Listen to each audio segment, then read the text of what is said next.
Hello दोस्तों, स्वागत है आप सभी का मेरे YouTube चैनल सिविल सेवक यूपीएससी पीसीएस में।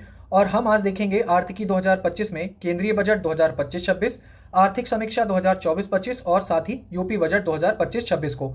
इसके पहले जो कृषि से रिलेटेड डेटा था और माइनिंग से रिलेटेड डेटा था वो हम ऑलरेडी 2 वीडियो में कवर कर चुके हैं। ठीक है, ये इस सीरीज़ का तीसरा वीडियो है, तो आइए शुरू करते हैं।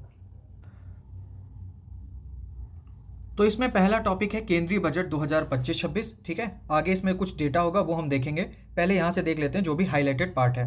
तो 1 फरवरी 2025 को, पहले तो ये तो आपको पता होगा जो वार्षिक वित्तीय विवरण, ठीक है, जो संविधान है उसमें आर्टिकल 112 के तहत, ठीक है, आर्टिकल 112 के तहत बजट आता है। और संविधान में बजट शब्द नहीं लिखा हुआ है, क्या लिखा हुआ है? वार्षिक वित्तीय विवरण। तो ये आपको याद रखना है कि केंद्रीय बजट आता है आर्टिकल 112 के तहत।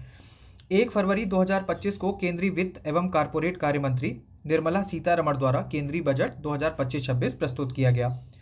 इस बजट में विकसित भारत के व्यापक सिद्धांतों का उल्लेख किया गया है। कौन से सिद्धांत हैं वो? एक तो हो गया गरीबी से मुक्ति, ठीक है, 100% अच्छे स्तर की स्कूली शिक्षा, एक तो गरीबी से मुक्ति हो गई। दूसरा 100% अच्छे स्तर की स्कूली शिक्षा हो गया। बेहतरीन, सस्ती और सर्वसुलभ स्वास्थ्य सेवाओं तक पहुंच, 100% कुशल कामगार के साथ सार्थक रोजगार, आर्थिक गतिविधियों में 70% महिलाएं। ठीक है, फिर अगला क्या है? देश को food basket of the world बनाने वाले किसान। तो ये इनके व्यापक सिद्धांत हैं विकसित भारत के। ठीक है, ये ध्यान रखना थोड़ा। फिर बजट में जो प्रस्तावित विकास उपाय हैं वो किन के लिए किए गए हैं? गरीबों के लिए, युवा के लिए, अन्नदाता के लिए और नारी के लिए। याद रखना, जो बजट में विकास उपाय हैं वो किन के लिए प्रस्तावित हैं? गरीब के लिए, ठीक है, युवा के लिए, अन्नदाता और नारी के लिए। इस बजट का उद्देश्य 6 क्षेत्र, अब ये 6 क्षेत्र कौन से हैं? कराधान, ऊर्जा क्षेत्र, शहरी विकास, खनन, वित्तीय क्षेत्र तथा विनियामक सुधार में परिवर्तनकारी सुधार करना है। कौन से 6 क्षेत्र हैं जो मुख्य फोकस है इन 6 क्षेत्रों पर? एक तो कराधान पर, एक एनर्जी सेक्टर हो जाता है आपका, एक जो अर्बन डेवलपमेंट हो गया यानी शहरी विकास, ठीक है, माइनिंग यानी खनन, फिनेंशियल सेक्टर वित्तीय क्षेत्र और ये विनियामक सुधार। ठीक है, तो ये सारी चीजें हैं। विकसित भारत की यात्रा के 4 शक्तिशाली इंजन हैं। अब ये इंजन कौन से हैं? 4।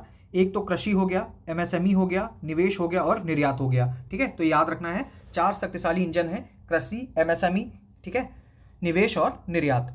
अब हम देखेंगे प्रथम इंजन के रूप में कृषि। तो इन्होंने ये पूरा जो सेगमेंट है बजट है वो 4 इंजनों पर ही बांट रखा है। तो पहला इंजन देखेंगे जो कि है कृषि। तो बजट में राज्यों की भागीदारी के साथ, यानी क्या होगा? ये जो स्कीम है प्रधानमंत्री धन धान्य कृषि योजना, ये क्या होगी? स्पॉन्सर्ड स्कीम होगी, यानी इसमें राज्य और केंद्र का सहयोग होगा। सेक्टर स्कीम कौन सी होती है? जिसमें जो है राज्यों का अंश नहीं होता है, सीधा गवर्नमेंट जो सेंट्रल गवर्नमेंट होती है वो शुरू करती है, वो होती है सेंट्रल सेक्टर स्कीम। और ये हो गई जिसमें राज्यों की भागीदारी होती है वो स्पॉन्सर स्कीम। तो प्रधानमंत्री धन धान्य कृषि योजना क्या है? ये केंद्रीय प्रायोजित योजना है। ठीक है, इस कार्यक्रम से 1.7 करोड़ किसानों को मदद मिलती है। ठीक है, मदद मिलने की संभावना है, याद रखिएगा। राज्यों की भागीदारी से एक व्यापक बहुक्षेत्रीय ग्रामीण संपन्नता और अनुकूलन निर्माण कार्यक्रम प्रारंभ किया जाएगा। और ये कब किया जाएगा? ये किस बजट में बात की गई है? तो 2025-26 के बजट में ये बात की गई है। प्रथम चरण में 100 विकासशील कृषि जिलों को शामिल किया जाएगा। अब ये है, ठीक है, ये जो कार्यक्रम है इसमें पहले स्टेज में क्या होगा? कितने विकासशील कृषि जिलों को शामिल किया जा रहा है? 100। ठीक है, जो इंपॉर्टेंट डेटा हो गए उनको क्वेश्चन के साथ यहाँ पर रिवाइज भी करने की कोशिश करेंगे। अब यहाँ देखिए, सरकार तूर, उड़द और मसूर पर, ठीक है, कौन सी दाल है? तूर है, उड़द है और मसूर है। इन पर विशेष ध्यान के साथ दालों में आत्मनिर्भरता के लिए एक 6 वर्षीय दलहनों में आत्मनिर्भरता मिशन का शुभारंभ करेगी। तो याद रखिएगा, जो दलहनों में आत्मनिर्भरता मिशन है कब शुरू हुआ? बजट 2025-26 से शुरू हुआ। ठीक है, कितने वर्ष का है? 6 वर्ष का ये होगा। ठीक है, 6 वर्ष का ये प्रोग्राम होगा। और किस पर मुख्य फोकस है? तूर दाल यानी अरहर, उड़द और मसूर पर मुख्य फोकस है। अब ये मिशन जो है ये निम्नलिखित पर बल देगा। थोड़ा अप्लाइड पार्ट देख लेते हैं, क्या क्या होगा। तो एक तो है कि जलवायु के अनुकूल बीजों का विकास और वाणिज्यिक उपलब्धता, प्रोटीन की मात्रा को बढ़ाना, उत्पादकता में वृद्धि, फसल कटाई के बाद भंडारण और प्रबंधन में सुधार करना तथा किसानों को लाभकारी कीमत प्रदान करना। ठीक है, फिर बिहार में मखाना बोर्ड स्थापित किया जाएगा, याद रखिएगा। ठीक है, बोर्ड आजकल बहुत ज़्यादा पूछते हैं, जैसे हल्दी बोर्ड कहाँ है? हल्दी बोर्ड का जो मुख्यालय है वो कहाँ है? वो है तेलंगाना। ठीक है, निजामाबाद तेलंगाना। ऐसे ही मखाना बोर्ड कहाँ स्थापित किया जाएगा? बिहार में। भारत मत्स्य उत्पादन और जलीय कृषि यानी एक्वाकल्चर के क्षेत्र में विश्व भर में दूसरा सबसे बड़ा उत्पादक देश है। पहला कौन है? चाइना है। तो याद रखना है मत्स्य उत्पादन और एक्वाकल्चर यानी जलीय कृषि के क्षेत्र में भारत का स्थान क्या है विश्व में, दूसरा है, पहले नंबर पर है चाइना। फिर एक और है राष्ट्रीय उच्च पैदावार बीज मिशन, ठीक है। इसमें क्या है, एक तो अनुसंधान परिवेश को बढ़ावा देना है, उच्च पैदावार, कीट प्रतिरोधी तथा जलवायु अनुकूलन के गुणों से संपन्न बीजों का लक्षित विकास और प्रचार करना है। जुलाई 2024 से जारी किए गए बीजों की 100 से अधिक किस्मों को वाणिज्यिक स्तर पर उपलब्ध कराना होगा, ठीक है। याद रखिएगा, जुलाई 2024 से जारी किए गए बीजों की 100 से अधिक किस्मों को वाणिज्यिक स्तर पर उपलब्ध कराना होगा। फिर एक कपास उत्पादकता मिशन शुरू हुआ है बजट 2025-26 में। कपास उत्पादकता मिशन शुरू हुआ है, कितने साल के लिए, 5 साल के लिए। जो दलहन वाला शुरू हुआ था वो 6 साल के लिए, और ये जो कपास वाला शुरू हुआ है कितने साल के लिए, 5 साल के लिए, ठीक है। इस पंचवर्षीय मिशन से कपास की लंबे रेशे वाली किस्मों को बढ़ावा मिलेगा। किसको, जो कपास की लंबी रेशे वाली किस्में हैं इनको बढ़ावा मिलेगा एवं गुणवत्तापूर्ण कपास की निरंतर आपूर्ति सुनिश्चित होगी। आगे किसान क्रेडिट कार्ड की बात करें तो किसान क्रेडिट कार्ड के माध्यम से मिलने वाले अल्पकालिक ऋण की सीमा 3 लाख रुपए से बढ़ाकर 5 लाख रुपए करने की घोषणा की गई है, ठीक है। एक तो इस पे अल्पकालिक ऋण मिलता है, दूसरा पहले 3 लाख रुपए ले सकते थे ऋण, अब कितना, 5 लाख रुपए तक ले सकते हैं। कृषि और गैर कृषि ऋण में इसको यूज किया जा सकता है, ठीक है। बाकी किसान क्रेडिट कार्ड आया कब था, तो अगस्त 1998 में आया था, और अगर हम पंचवर्षीय योजना की बात करें तो 9वीं पंचवर्षीय योजना में इसे क्रियान्वित किया गया। फिर अगला है, एक यूरिया संयंत्र स्थापित किया गया है। क्या है, 12.7 लाख मीट्रिक टन की वार्षिक उत्पादन क्षमता वाला यूरिया संयंत्र कहाँ है, नामरूप, असम में, ठीक है। फिर है दूसरे इंजन के रूप में एमएसएमई की अगर हम बात करें, तो पहला इंजन हमने देख लिया कृषि, अब दूसरे इंजन के रूप में अगर एमएसएमई की बात करें तो बजट में विकास के लिए एमएसएमई को दूसरा शक्तिशाली इंजन बताया गया है, क्योंकि यह क्षेत्र देश के निर्यात में कितना, 45% का योगदान करता है, कहाँ पर, निर्यात में, ठीक है। आगे क्या है, फिर एमएसएमई के वर्गीकरण मानदंडों में संशोधन किया गया है। पहले अब देख लेना, जैसे निवेश की अगर हम बात करें तो सूक्ष्म उद्यम, ठीक है, पहले क्या था 1, अब क्या कर दिया गया 2.5, ठीक है, 2.5 करोड़, ये सब करोड़ की बात हो रही है। अब संशोधित कितना है, टर्नओवर 10, ठीक है। लघु उद्यम पहले वर्तमान में 10 था, अब कितना हो गया है, 25। तो ये सारी चीज़ें क्या हो गई हैं, निवेश में, मतलब इनकी जो सूक्ष्म लघु मध्यम है इसमें क्या हुआ, निवेश की जो क्राइटेरिया है उसको 2.5 गुना, जो पहले थी उससे 2.5 गुना बढ़ा दी गई है।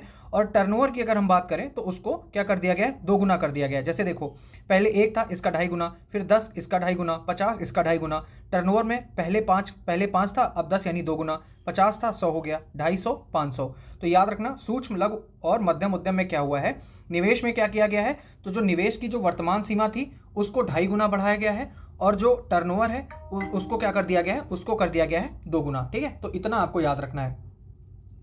फिर आगे अगर हम देखें, स्टार्टअप के लिए विस्तारित कार्यक्षेत्र और 10,000 करोड़ रुपए के नए अंशदान के साथ निधियों के एक नए कोष की स्थापना की जाएगी। 5 लाख महिला, अनुसूचित जाति और अनुसूचित जनजाति के नए उद्यमियों के लिए अगले 5 वर्षों के दौरान 2 करोड़ तक का सावधि ऋण उपलब्ध कराने की एक नई योजना की घोषणा की गई है, ठीक है। कितना, 5 लाख महिला, अनुसूचित जाति और अनुसूचित जनजाति, कितने, अगले 5 वर्षों के दौरान कितना, 2 करोड़ तक का सावधि ऋण उपलब्ध कराना। फिर राष्ट्रीय खिलौना कार्य योजना के आधार पर भारत को वैश्विक खिलौना केंद्र बनाने के लिए एक योजना कार्यान्वित की जाएगी। पूर्वोदय में सरकार की प्रतिबद्धता के अनुरूप बिहार में राष्ट्रीय खाद्य प्रौद्योगिकी उद्यमशीलता और प्रबंधन संस्थान यानी national institute of food technology, entrepreneurship and management, ये कहाँ स्थापित किया जा रहा है, बिहार में। मखाना बोर्ड बिहार में है, बाकी national institute of food technology, entrepreneurship and management, ये जो है ये कहाँ स्थापित किया जा रहा है, बिहार में। तो याद रखना है आपने। मेक इन इंडिया को आगे बढ़ाने के उद्देश्य से लघु, मध्यम और बड़े उद्यमों को शामिल करते हुए राष्ट्रीय विनिर्माण मिशन की स्थापना की जाएगी। तो राष्ट्रीय विनिर्माण मिशन की स्थापना किस बजट में आई है, तो 2025-26 में आई है, ठीक है। और क्यों, ये क्या है, मेक इन इंडिया को आगे बढ़ाते हुए। मेक इन इंडिया कब आया था, सितंबर 2014 में, ठीक है, सितंबर 2014 में लॉन्च हुआ था मेक इन इंडिया। फिर अगर हम तीसरे इंजन के रूप में निवेश की बात करें तो बजट में तीसरे इंजन के रूप में निवेश को शामिल किया गया है, और इस निवेश में क्या शामिल है, लोगों में निवेश, अर्थव्यवस्था में निवेश तथा नवाचार में निवेश। अगले 5 वर्षों में सरकारी स्कूलों में 50,000 अटल टिंकरिंग प्रयोगशालाएं स्थापित की जाएंगी। तो याद रखिएगा, ठीक है, कितनी, 50,000 अटल टिंकरिंग प्रयोगशालाएं स्थापित की जाएंगी, कहाँ, सरकारी स्कूलों में, और कितने वर्षों में, 5 वर्षों में, ठीक है। फिर 5 राष्ट्रीय कौशल उत्कृष्टता केंद्र यानी national centres of excellence for skilling, तो कितने हैं, 5 स्थापित किए जाएंगे राष्ट्रीय कौशल उत्कृष्टता केंद्र। फिर आगे अगर हम बात करें तो 500 करोड़ के कुल परिव्यय से शिक्षा हेतु कृत्रिम बुद्धिमत्ता संबंधी एक उत्कृष्टता केंद्र स्थापित किया जाएगा। ठीक है, किसके लिए? शिक्षा हेतु एआई संबंधी एक उत्कृष्टता केंद्र स्थापित होगा, जिसके लिए 500 करोड़ रुपए का परिव्यय किया गया है। केंद्र सरकार अगले 3 वर्षों में सभी जिला अस्पतालों में डे केयर कैंसर केंद्रों को स्थापित करने की सुविधा प्रदान करेगी। अब थोड़ा सा यहाँ पर कंफ्यूज हो सकते हो, याद रखना, जैसे यहाँ पर क्या था कि अगले 5 वर्षों में सरकारी स्कूलों में 50,000 टिंकरिंग प्रयोगशालाएं स्थापित की जाएंगी, लेकिन यहाँ पर समय सीमा क्या है? 3 वर्ष। ठीक है, जो कैंसर है उसमें 3 वर्ष है, और अगर टिंकरिंग की बात करें तो वो 5 वर्ष है। तो केंद्र सरकार अगले 3 वर्षों में सभी जिला अस्पतालों में, ठीक है, सभी जिला अस्पतालों में डे केयर कैंसर केंद्रों को स्थापित करने की सुविधा प्रदान करेगी, और वर्ष 2025-26 में कितने? 200 केंद्र स्थापित किए जाएंगे। तो ये आपको याद रखना है, ठीक है, कि कितने 2025-26 में 200 केंद्र स्थापित किए जाएंगे, और बाकी 3 वर्षों में सभी जिला अस्पतालों में इन्हें स्थापित करना है। स्कूल और उच्च शिक्षा के लिए भारतीय भाषाओं की पुस्तकें डिजिटल रूप में उपलब्ध कराने हेतु भारतीय भाषा पुस्तक योजना को लागू किया गया है। तो याद रखना, भारतीय भाषा पुस्तक योजना किस लिए है? स्कूल और उच्च शिक्षा। ठीक है, एक तो स्कूलिंग हो गई, साथ ही उच्च शिक्षा के लिए भी है। भारतीय भाषाओं की जो पुस्तकें हैं उन्हें डिजिटल रूप में उपलब्ध कराना है। फिर आगे अगर हम बात करें तो पूंजीगत व्यय और सुधारों के लिए प्रोत्साहन हेतु राज्यों को 50 वर्ष की अवधि वाले, ठीक है, 50 वर्ष की अवधि वाले ब्याज मुक्त ऋणों हेतु 1.5 लाख करोड़ के परिव्यय का प्रस्ताव किया गया है। तो ये आपको याद रखना है, ऐसा क्वेश्चन 2022 में शायद पूछा था। ठीक है, तो क्या है कि पूंजीगत व्यय और सुधारों के लिए प्रोत्साहन है, तो क्या है कि राज्य जो है वो ब्याज मुक्त ऋण ले सकते हैं। कितने साल के लिए? 50 साल के लिए ले सकते हैं, और कितना? 1.5 लाख करोड़ के परिव्यय का इसमें प्रस्ताव किया गया है। ठीक है, फिर इसके लिए मतलब 1.5 लाख करोड़ का प्रस्ताव किया गया है, इसमें ये नहीं बताया कितना ले सकते हैं। नई परियोजनाओं में 10 लाख करोड़ की पूंजी निवेश के लिए वर्ष 2025 और 2030, यानी 2025 से 2030 हेतु द्वितीय परिसंपत्ति मौद्रीकरण योजना को शुरू किया गया है। तो ये जो द्वितीय परिसंपत्ति मौद्रीकरण योजना है, ये कब से? 2025 से 2030 तक, और कितना? नई परियोजनाओं में 10 लाख करोड़ की पूंजी निवेश के लिए। 100% कवरेज हासिल करने हेतु बढ़े हुए कुल आवंटन के साथ जल जीवन मिशन का विस्तार कितना कर दिया गया है? 2028 तक करने की घोषणा की गई है। यानी जो जल जीवन मिशन है वो कब तक रहेगा विस्तारित? 2028 तक इसका विस्तार रहेगा। सरकार द्वारा 1 लाख करोड़ की, ठीक है, 1 लाख करोड़ की शहरी चुनौती निधि यानी अर्बन चैलेंज फंड स्थापित की जाएगी। तो अर्बन चैलेंज फंड कितना होगा? 1 लाख करोड़ रुपए का होगा, ये आपको याद रखना है। सरकार के ऊर्जा परिवर्तन संबंधी प्रयासों के लिए वर्ष 2047 तक कम से कम 100 गीगावाट परमाणु ऊर्जा का विकास जो है वो अत्यावश्यक है। तो कितना करना है 2047 तक? ठीक है, 2047 तक जो परमाणु ऊर्जा का विकास करना है वो कितना करना है? 100 गीगावाट का करना है कम से कम। ठीक है, फिर लघु मॉड्यूलर रिएक्टरों एसएमआर के अनुसंधान और विकास के लिए 20,000 करोड़ के परिव्यय के साथ एक परमाणु ऊर्जा मिशन स्थापित किया जाएगा। तो याद रखना, परमाणु ऊर्जा मिशन स्थापित किया जाएगा। कितना परिव्यय होगा इसमें? 20,000 करोड़ रुपए का। ठीक है, 20,000 करोड़ रुपए का परिव्यय के साथ इसको स्थापित किया जाएगा। और क्यों किया जाएगा? ये जो एसएमआर है यानी लघु मॉड्यूलर रिएक्टर हैं, इनके R&D के लिए, रिसर्च एंड डेवलपमेंट, अनुसंधान और विकास के लिए ये स्थापित किया जाएगा। वर्ष 2033 तक 5, ठीक है, वर्ष 2033 तक 5 एसएमआर यानी लघु मॉड्यूलर रिएक्टर संचालित किए जाएंगे। तो ये आपको याद रखना है, ये जो दोनों चीज़ें इससे रिलेट होती हैं। जैसे पहला क्या है? परमाणु ऊर्जा मिशन 20,000 करोड़ रुपए के साथ। क्यों? ये जो एसएमआर है इन पर R&D करनी है। ठीक है, फिर क्या है? एक नया टारगेट है कि भाई 2033 तक हमें 5 लघु मॉड्यूलर रिएक्टर एसएमआर संचालित करने हैं। ठीक है, तो ये याद रखना है। फिर सामुद्रिक उद्योग के लिए दीर्घावधि वित्त पोषण हेतु 25,000 करोड़ की निधि के साथ एक केंद्र सामुद्रिक विकास निधि स्थापित की जाएगी। अब ये जो की जाएगी सामुद्रिक विकास निधि, ठीक है, इसमें केंद्र सरकार द्वारा 49% तक का अंशदान किया जाएगा और बाकी शेष योगदान पत्तन देंगे और निजी क्षेत्र द्वारा किया जाएगा। तो ये आपको याद रखना है, मतलब इसमें राज्यों की भूमिका नहीं है। फिर संशोधित उड़ान स्कीम शुरू की जाएगी। बिहार में ग्रीन फील्ड एयरपोर्टों की सुविधा प्रदान की जाएगी। ग्रीन फील्ड मतलब जो शुरू किए जाएंगे, ब्राउन फील्ड मतलब जो पहले से निर्मित हैं उनमें नया कुछ उसमें मतलब निवेश किया जाएगा या उन्हें उनका स्ट्रक्चर सुधारा जाएगा। ठीक है, कुल मिला के ऐसे समझो, जो ग्रीन फील्ड होता है मतलब वो नई योजनाएं होती हैं, और जो ब्राउन फील्ड होता है मतलब जो पहले से चल रही हैं उसमें कुछ बदलाव करना।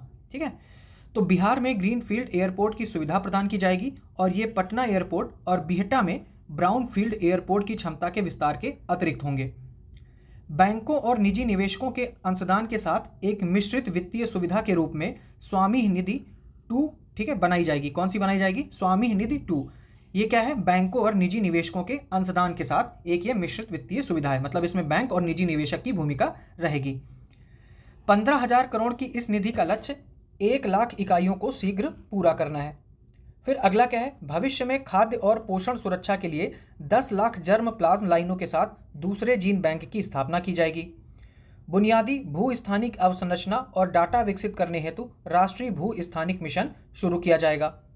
फिर ज्ञान भारतम मिशन, शुरू में 1 करोड़ से अधिक पांडुलिपियों को शामिल करने के लिए हमारी पांडुलिपि धरोहर का प्रलेखीकरण और संरक्षण किया जाएगा। तो ये जो ज्ञान भारतम मिशन है, ये किससे है, जो हमारी पांडुलिपि हैं, ठीक है, उनका प्रलेखीकरण करना है और संरक्षण करना है। ज्ञान के आदान प्रदान के लिए भारतीय ज्ञान प्रणाली का राष्ट्रीय डिजिटल संग्रह स्थापित किया जाएगा। तो ये सारी चीज़ें हो गई। अब चौथे इंजन के रूप में अगर हम बात करें निर्यात की, तो उसमें क्या है, जैसे क्षेत्रीय और मंत्रालयीय लक्ष्यों के साथ एक निर्यात संवर्धन मिशन यानी एक्सपोर्ट प्रमोशन मिशन शुरू किया जाएगा। एकीकृत प्लेटफॉर्म के रूप में अंतर्राष्ट्रीय व्यापार हेतु भारत ट्रेडनेट नामक एक डिजिटल सार्वजनिक अवसंरचना स्थापित की जाएगी। ठीक है, ये याद रखना। जैसे बीमा क्षेत्र के लिए अब जो एफडीआई की सीमा है, पहले ये 74% थी, अब कितनी कर दी गई है, 100% करने की घोषणा की गई है। यानी जो बीमा सेक्टर में एफडीआई अब 100% तक की जा सकती है। ठीक, सार्वजनिक क्षेत्र के बैंक एसएचजी सदस्यों यानी सेल्फ हेल्प ग्रुप, ठीक है, स्वयं सहायता समूह सदस्यों और ग्रामीण क्षेत्र के लोगों की ऋण आवश्यकताओं को पूरा करने के लिए ग्रामीण क्रेडिट स्कोर फ्रेमवर्क विकसित करेंगे। फिर वर्ष 2025 में राज्यों का निवेश अनुकूल सूचकांक शुरू किया जाएगा। ठीक है, याद रखना, investment friendliness index of state, ये कब से शुरू होगा, 2025 से। वरिष्ठ नागरिकों के लिए ब्याज पर कटौती की सीमा 50,000 रुपये से दोगुनी कर कितनी कर दी गई है, 1 लाख रुपए किया गया है। ठीक है, तो वरिष्ठ नागरिकों के लिए जो ब्याज पर कटौती की सीमा थी वो पहले 50,000 रुपये थी, अब उसको दोगुना करके 1 लाख कर दिया गया है। किराए पर टीडीएस की वार्षिक सीमा 2.40 लाख रुपए से बढ़ाकर 6 लाख रुपए कर दी गई है। फिर आगे देख लेते हैं, भारतीय रिजर्व बैंक की उदारीकृत धन प्रेषण स्कीम एलआरएस के अंतर्गत धन प्रेषणों पर टीसीएस की सीमा को 7 लाख रुपए से बढ़ाकर 10 लाख रुपए किया गया है। धन प्रेषण मतलब जो अगर बाहर रह रहे ना, तो उनको जैसे पैसा भेजना, वो सारी चीजें हो गई। उदारीकृत धन प्रेषण स्कीम, पहले इसमें टीसीएस की सीमा 7 लाख थी, अब इसको 10 लाख कर दिया गया है। फिर आगे देख लेते हैं, फिर वेतनभोगी करदाताओं के लिए, ठीक है, वेतनभोगी करदाताओं के लिए अब यहाँ पर ये पहले ये देख लो, नई कर व्यवस्था के अंतर्गत 12 लाख तक की आय, ठीक है, 12 लाख तक की आय पर कोई आयकर देय नहीं होगा। वेतनभोगी करदाताओं के लिए यह सीमा 75,000 की मानक कटौती के कारण 12.75 लाख होगी। फिर अब ये जो स्लैब है, कितने स्लैब हैं, एक देख लो, 1 है, 2, 3, 4, 5, 6, 7, ठीक है, तो कितने हैं टैक्स स्लैब, 7 स्लैब हैं। ऐसे छोटे छोटे क्वेश्चन पूछ सकते हैं, दिमाग में नहीं रहेगा तो याद रखिएगा, 7 स्लैब हैं। ठीक है, कर व्यवस्था में 4 लाख रुपए तक 0 है, 4 लाख 1 से 8 लाख तक कितना है, 5%, 8 लाख से 12 लाख तक 10%, 12 लाख 1 से 16 लाख तक 15%, 16 लाख 1 से 20 लाख रुपए तक 20%, 20 लाख 1 रुपए से 24 लाख रुपए तक 25% और 24 लाख 1 रुपए से 30%। ठीक है, 24 लाख 1 रुपए से इसके ऊपर जितना भी है उस पर 30% का टैक्स है। अब यहाँ पर देखो, ठीक है, जो चीज़ ऊपर लिखनी थी वो इन्होंने यहाँ पर लिखी है। जैसे वर्ष 2025-26 के लिए प्रस्तुत बजट का आकार कितना है, 50,65,345, तो ऐसे आएगा, याद रखना कितना है ये, यहाँ पर लिख लेता हूँ 50.65। ठीक है, तो ये जो बजट का आकार है वो कितना है, 50.65 करोड़ रुपए। और वर्ष 2025-26 के लिए जो कुल प्राप्तियां हैं वो भी इतनी ही अनुमानित की गई हैं, मतलब जितना बजट का आकार है। तो 50,65,345 करोड़ रुपए अनुमानित की गई हैं कुल प्राप्तियां। बाकी बजट का आकार कितना है, 50,65,345, यानी कुल प्राप्तियां भी बराबर हैं और जो बजट का आकार भी है वो भी सेम है। अब वित्त मंत्री से संबंधित महत्वपूर्ण तथ्य क्या है वो देख लेते हैं। जैसे ये तो पता है कि 1 फरवरी 2025 को इन्होंने 2025-26 का बजट पेश किया। इनके द्वारा प्रस्तुत यह लगातार 8वां बजट है। ठीक है, इन्होंने जो निर्मला सीतारमण ने है लगातार 8वां बजट पेश किया है, 7 पूर्ण बजट और 1 अंतरिम बजट। इससे पूर्व सीडी देशमुख एकमात्र ऐसे वित्त मंत्री थे जिन्होंने लगातार 7 बजट पेश किए थे, 6 पूर्ण तथा 1 अंतरिम बजट प्रस्तुत किया था। ठीक है, सीडी देशमुख द्वारा लगातार प्रस्तुत 7 बजटों में से प्रारंभ के 2 बजट पहली लोकसभा के गठन यानी वर्ष 1952 के पूर्व प्रस्तुत किया गया था, जबकि शेष 5 बजट उन्होंने पहली लोकसभा के गठन के बाद प्रस्तुत किया था। तो अभी ये सबसे ज़्यादा प्रस्तुत कर चुकी हैं। ठीक है, निर्मला सीतारमण। फिर बजट अनुमान की अगर हम बात करें तो बजट अनुमान 2025-26 में लगभग 15.69 लाख करोड़ रुपए का राजकोषीय घाटा अनुमानित है। ठीक है, तो ये भी याद रखना है। अगर हम राशि के रूप में देखेंगे तो कितना राजस्व घाटा अनुमानित है, 15.69 लाख। ठीक है, 69 लाख करोड़ रुपए। 15.69 लाख करोड़ रुपए राजकोषीय घाटा अनुमानित है। और अगर जीडीपी के हिसाब से देखें तो कितना, 4.4% ऑफ जीडीपी। ठीक है। फिर वर्ष 2025-26 में जो हम देखेंगे राजस्व घाटा, राजस्व घाटा कितनी राशि के रूप में, तो 5.24 लाख करोड़ रुपए। ठीक है, 5.24 लाख करोड़ रुपए। और जीडीपी के रूप में तो 1.5% ऑफ जीडीपी। ठीक है, तो ये ऐसे याद रखिएगा। जैसे अब यहाँ से फिर से देख लीजिए, अब राजकोषीय घाटा की अगर हम बात करेंगे तो 15.69 लाख करोड़ रुपए राशि के रूप में। ठीक है, इतना राजकोषीय घाटा है। और अगर जीडीपी के परसेंटेज के रूप में देखेंगे तो 4.4% ऑफ जीडीपी। राजस्व घाटा की बात करें तो 5.24, ठीक है, 5.24 लाख करोड़ रुपए राजस्व घाटा है। अगर हम जीडीपी के रूप में देखेंगे यानी परसेंटेज में तो कितना है, 1.5% ऑफ जीडीपी। इसके अलावा अब हम प्रभावी राजस्व घाटा की बात करेंगे तो राशि के रूप में कितना है, 0.97 लाख करोड़ रुपए। ठीक है, तो जो प्रभावी राजस्व घाटा है वो कितना है, 0.97 लाख करोड़ रुपए। अगर जीडीपी के परसेंटेज के रूप में देखें तो 0.3% ऑफ जीडीपी। ठीक है, तो ऐसे याद रखना है आपने। फिर यहाँ पर इतना कुछ है नहीं, आगे आ जाओ। जैसे व्यय के संगठक और प्राप्ति के स्रोत, मतलब पैसा कहाँ से आता है और पैसा कहाँ जाता है। ठीक है, तो पहले देख लेते हैं पैसा कहाँ से आता है। ठीक है, तो या तो इसे परसेंटेज फॉर्म में ले लो या इसको ऐसे समझ लो कि ये आपके पास 1 रुपया है। ठीक है, 1 रुपया है। अब ये कहाँ से आ रहा है वो देखो। अब मैंने नंबरिंग कर दी है। जैसे 24% यानी 24 पैसे आपके पास आ रहे हैं उधार एवं अन्य देयताओं से। ठीक है, और जो आयकर से, ठीक है, आयकर से कितना आ रहा है, 22 पैसा आ रहा है। फिर अगर हम बात करें जीएसटी से कितना, 18 पैसा आ रहा है। और फिर अगर हम बात करें निगम कर, ठीक है, इससे कितना आ रहा है, 17 पैसा आ रहा है। और ये कर भिन्न प्राप्तियाँ, ठीक है, यहाँ से 9 पैसे आ रहे हैं। तो आप जो शीर्ष 5 मदें हैं वो याद रखो। जैसे नंबर 1 पर हो गई उधार एवं अन्य देयताएं, नंबर 2 पर होगा आयकर, नंबर 3 पर जीएसटी, नंबर 4 पर निगम कर और नंबर 5 पर क्या है, कर भिन्न प्राप्तियाँ। अब आपने जब पैसा कमा लिया तो खर्चा भी करोगे, है ना। तो अब यहाँ भी ऐसे देख लो कि 1 रुपया है आपके पास, अब इसे खर्चा कहाँ कहाँ कर रहे हो। तो जैसे करों और शुल्कों में राज्यों का हिस्सा कितना, 22 पैसे आपने इसको दे दिया, ये नंबर 1 पर हो गया। ठीक है, 22 पैसे आपने सबसे ज़्यादा खर्चा किए कहाँ पर, करों और शुल्कों में राज्यों का हिस्सा। फिर ब्याज अदायगी पर आपने कितना खर्चा किया, 20 पैसे इस पर खर्चा कर दिए।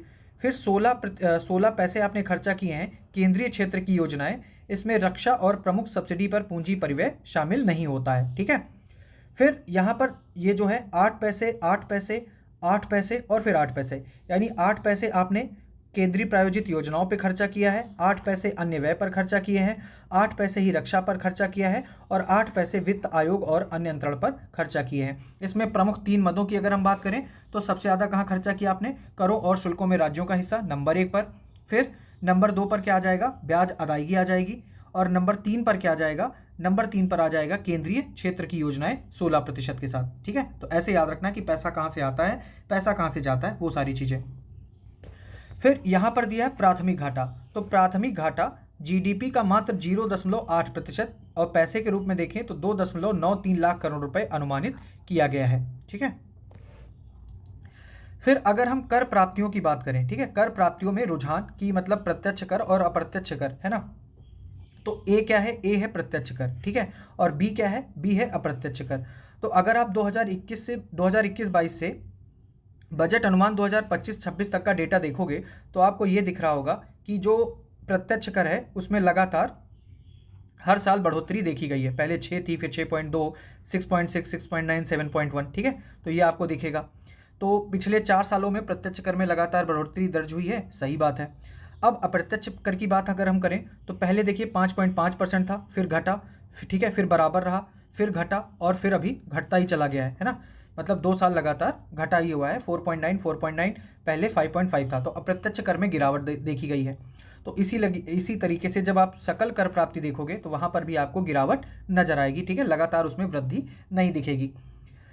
फिर बजट अनुमान 2025 लाख करोड़। जैसे अब यहाँ पर हम देखें तो शीर्ष 3 कर राजस्व, मतलब सबसे ज़्यादा जो कर राजस्व है वो कहाँ से प्राप्त हो रहा है, तो आयकर से 14.38 लाख करोड़ रुपए, वस्तु एवं सेवा कर यानी जीएसटी से कितना हो रहा है, 11.78 लाख करोड़ रुपए, और फिर आ जाता है निगम कर, यहाँ से कितना 10.82 लाख करोड़ रुपए। ठीक है, फिर आगे है बजट अनुमान 2025-26 में ब्याज भुगतान हेतु 12.76 लाख करोड़ रुपए अनुमानित है। ठीक है, कितना ब्याज भुगतान के लिए कितना अनुमानित है, 12.76 लाख करोड़ रुपए। जो वर्ष 2024-25 के बजट अनुमान से कितना 9.75% अधिक है। तो ये आपको याद रखना है कि बजट अनुमान 2025-26 में ब्याज भुगतान के लिए कितना है 12.76 लाख करोड़ रुपए, जो पिछले साल के बजट की तुलना से लगभग 9.75% अधिक है। फिर विगत वर्ष की भांति इस वर्ष के भी बजट अनुमान में सर्वाधिक व्यय रक्षा मंत्रालय को ही आवंटित किया गया है। तो किस मंत्रालय को सर्वाधिक दिया गया है? रक्षा मंत्रालय को दिया गया है। अब प्रमुख मंत्रालयवार व्यय देख लेते हैं। जैसे रक्षा मंत्रालय को कितना दिया गया है 6,81,210.27 करोड़ रुपए, ठीक है, 681,210.27 करोड़ रुपए रक्षा को दिया गया है। सड़क परिवहन एवं राजमार्ग को कितना मिला है 287,333 यानी 2,87,333.16। रेलवे को कितना मिला है 255,445 यानी 2,55,445.18 रेलवे को मिला है। और गृह मामले को मिला है 2,33,210.68। उपभोक्ता मामले खाद्य एवं सार्वजनिक वितरण को 2,15,767.09 लाख करोड़ रुपए मिले हैं, ठीक है। तो ये आपको याद रखना है। फिर आगे अगर हम देखें, जैसे रक्षा को सबसे ज़्यादा किसको मिला है? रक्षा को कितना 681,210, ऐसे ही याद रखना 681,210 तो रक्षा को मिला है। सड़क परिवहन राजमार्ग को नंबर 2 पर कितना मिला है 287,333 करोड़ रुपए। रेलवे को 255,445, ठीक है, रेलवे को 255,445 नंबर 3 पर। नंबर 4 पर है गृह मामले, नंबर 5 पर है उपभोक्ता मामले खाद्य एवं सार्वजनिक वितरण, कितना 2,15,767 करोड़ रुपए, ठीक है। फिर आगे है प्रमुख मदों पर व्यय, मतलब कहाँ पर व्यय होगा सबसे ज़्यादा, है ना, या मतलब उनकी ये दे दिया गया है कि कहाँ पर सबसे ज़्यादा व्यय आपको दिख रहा है, तो वो आप पहले देख लो। जैसे पेंशन पर कितना हो रहा है 276,618 करोड़ रुपए यानी 2,76,618 पेंशन पर खर्चा हो रहे हैं। इंपॉर्टेंट देख लेते हैं, सारे नहीं देख पाओगे, याद भी नहीं रख पाओगे। जैसे डिफेंस पे कितना खर्चा हो रहा है, डिफेंस पे हो रहा है 4,91,732 करोड़ रुपए। कितना हो रहा है डिफेंस पे 491,732 करोड़ रुपए। फिर शिक्षा देख लो, शिक्षा, ठीक है, एडुकेशन पे 128,650 1,28,650 रुपए खर्चा हो रहा है कहाँ पर? शिक्षा पर। स्वास्थ्य पर कितना खर्चा हो रहा है 98,311, ठीक है, स्वास्थ्य पर कितना 98,311 करोड़ रुपए। फिर ग्रामीण विकास पर अगर हम देखें तो ग्रामीण विकास पर कितना हुआ है 2,66,817, ठीक है, 2,66,817 करोड़ रुपए यानी 266,817। फिर परिवहन की अगर हम बात करें तो परिवहन पर सबसे ज़्यादा खर्चा देखेंगे आप, ठीक है, यहाँ पर 548,649 5,48,649 सबसे ज़्यादा परिवहन पर खर्चा हुआ है। फिर रक्षा पर खर्चा हुआ है ना, कितना 491,732। तो ये सारे हो गए, ठीक है, प्रमुख मदे जहाँ पर व्यय किया गया है। जैसे रक्षा 491,732, शिक्षा 128,650, स्वास्थ्य 98,311। तो इनको जैसे अब ये 6 डिजिट वाले इनको कैसे याद करो, जैसे आप पहले फ़ोन नंबर याद करते थे ना, बेसिक वाले जो वो डिब्बा वाले फ़ोन आते थे, तो उनका जो मोबाइल नंबर होता था मतलब ऐसे 273 412 ऐसे करके ही होता था ना, तो ऐसे ही याद करना इनका पैसा वैसा, ये 6 डिजिट में रहेगा तो आसान रहेगा आपको। फिर प्रमुख योजनाओं के लिए आवंटन की अगर हम बात करें कि कौन सी योजनाओं के लिए कितना आवंटित किया गया है तो देख लेते हैं। जैसे मनरेगा कई बार पूछा गया, तो सबसे पहले मनरेगा देख लेते हैं। मनरेगा को दिया गया है 86,000 रुपये, ठीक है, मनरेगा को कितना मिला है 86,000 रुपये मिला है। पीएम पोषण स्कीम को कितना मिला है 12,500 12,500 करोड़ रुपए मिले हैं पीएम पोषण को। प्रधानमंत्री मत्स्य संपदा योजना कितना 2465, ठीक है, 2465 मिला है प्रधानमंत्री मत्स्य संपदा योजना। फिर आयुष्मान भारत प्रधानमंत्री जन आरोग्य योजना को कितना पैसा मिला है 9,406 इसको मिला है। पीएम किसान को कितना मिला है 63,500 करोड़ रुपए मिला है पीएम किसान को, ठीक है, कितना पीएम किसान को मिला है 63,500। फिर प्रधानमंत्री गरीब कल्याण अन्न योजना सबसे ज़्यादा इसी को दिख रहा है अभी तक, तो प्रधानमंत्री गरीब कल्याण अन्न योजना इसको ऐसे 20-30-00, ठीक है, प्रधानमंत्री गरीब कल्याण अन्न योजना 20-30-00 या 203-000, ठीक है, ऐसे याद रख लो। मनरेगा की बात करें तो 86,000। जल जीवन मिशन, ठीक है, जल जीवन मिशन राष्ट्रीय ग्रामीण पेयजल मिशन इसको कितना दिया गया है 67,000। तो कुछ जो इंपॉर्टेंट है जैसे मनरेगा 86,000, जल जीवन मिशन 67,000, ठीक है, ऐसे याद रखो। समग्र शिक्षा पर कितना दिया गया है 41,250 मिला है समग्र शिक्षा पर। फिर स्वच्छ भारत मिशन शहरी के लिए दिया गया है 5,000 करोड़ रुपए और स्वच्छ भारत मिशन ग्रामीण के लिए दिया गया है 7,192 करोड़ रुपए। स्टेटमेंट ऐसे भी बन सकते हैं कि स्वच्छ भारत मिशन ग्रामीण को जो दिया गया है वह मतलब उसको जो है आवंटन ज़्यादा किया गया है, किससे, स्वच्छ भारत मिशन शहरी से या फसल बीमा स्वच्छ भारत मिशन शहरी से, हाँ मिशन दलहन से, ऐसे भी पूछ सकते हैं, तो थोड़ा कंपेयर करके भी इनको पढ़िएगा, ठीक है। फिर पीएम सूर्य घर मुफ्त बिजली योजना, तो इसको कितना मिला है, 20,000 करोड़ रुपए मिले हैं पीएम सूर्य घर मुफ्त बिजली योजना को। और खेलो इंडिया को कितना मिला है, 1,000 करोड़ रुपए दिया गया है खेलो इंडिया को। तो ये आपको याद रखना है। जैसे खेलो इंडिया पे कितना मिला है, 1,000, और अगर इसको शिक्षा से रिलेट कर दो कि खेलोगे कूदोगे, है ना, तो खेलो इंडिया 1,000 करोड़ रुपए। और अगर हम शिक्षा की बात करें तो कितना, 41,250, यानी सरकार भी शिक्षा को मान रही है कि ज़्यादा महत्वपूर्ण है। फिर यहाँ पर इस ग्राफ में रेलवे की आय की बात की गई है कि मतलब माल ढुलाई से कितना हुआ है और यात्री गाड़ी से कितना रेलवे को आय हुआ है ना। तो यहाँ पर क्लियर नहीं है, इसलिए यहाँ पर लिख देता हूँ। जैसे रेलवे की आय 2025-26 में यात्रियों से कितना, 92,800 करोड़ रुपए, और माल ढुलाई से कितना, 1,88,000 करोड़ रुपए इसको मिला है रेलवे को, ठीक है। तो याद रखना, जो माल ढुलाई से है वो रेलवे को ज़्यादा आय होती है और यात्री गाड़ी से कम आय होती है। अब राजकोषीय संकेतक की अगर हम बात करें, जीडीपी के प्रतिशत के रूप में बदलते लक्ष्य, तो हमें ये बजट अनुमान 2025-26 याद रखना है। जो हमने राशि के रूप में देखे थे और परसेंटेज के रूप में थे, यहाँ इकट्ठे देख लेते हैं। जैसे राजकोषीय घाटा की बात करें तो कितना है, 4.4% ऑफ जीडीपी, राजस्व घाटा 1.5% ऑफ जीडीपी, प्राथमिक घाटा 0.8% ऑफ जीडीपी, कर राजस्व कितना है टोटल, ठीक है, तो 12% ऑफ जीडीपी। तो इतना ही याद रखना। बाकी केंद्र सरकार का ऋण कितना है, 56, ठीक है। तो ऐसे पूछ सकते हैं कि केंद्र सरकार का ऋण जीडीपी के प्रतिशत के रूप में 50% से अधिक है। तो याद रखिएगा, आपको कितना दिख रहा है, 56.1% दिख रहा है, यानी स्टेटमेंट सही होगा। अब आर्थिक समीक्षा 2024-25 में कुछ इंपॉर्टेंट पॉइंट्स हैं, उनको देख लेते हैं। जैसे ये कब प्रस्तुत हुई, 31 जनवरी 2025 को संसद में प्रस्तुत की गई। राष्ट्रीय आय के प्रथम अग्रिम अनुमान 2024-25 के अनुसार स्थिर, यानी 2011-12 जो बेस ईयर होता है, कीमतों पर भारत की वास्तविक जीडीपी वृद्धि दर वित्त वर्ष 2025 में 6.4% रहने की उम्मीद की गई है। तो याद रखिएगा, ठीक है, ये आर्थिक समीक्षा में बात की गई है 2025 में 6.4% की वृद्धि वास्तविक जीडीपी वृद्धि दर में। फिर स्थिर कीमतों पर वित्त वर्ष 2026 में भारतीय अर्थव्यवस्था की वास्तविक जीडीपी वृद्धि दर 6.3 से 6.8 के मध्य बढ़ने का अनुमान है। वास्तविक सकल मूल्यवर्धन यानी जीवीए की वृद्धि दर वित्त वर्ष 2025 में 6.4% रहने का अनुमान है। यानी जो वास्तविक जीडीपी वृद्धि दर वित्त वर्ष 2025 में वो कितनी, 6.4%, और वास्तविक सकल मूल्यवर्धन यानी जीवीए भी 2025 में कितना, 6.4%। वैश्विक सेवा निर्यात में भारत की 7वीं सबसे बड़ी हिस्सेदारी है। याद रखिएगा, सेवा निर्यात में भारत किस नंबर पे है, 7वीं सबसे बड़ी हिस्सेदारी है। दूरसंचार, कंप्यूटर और सूचना सेवा क्षेत्र के वैश्विक निर्यात बाजार में भारत की हिस्सेदारी 10.2% है, और इस क्षेत्र में भारत का स्थान पूरी दुनिया में दूसरा है। किस क्षेत्र में, दूरसंचार में, कंप्यूटर में और सूचना सेवा क्षेत्र में।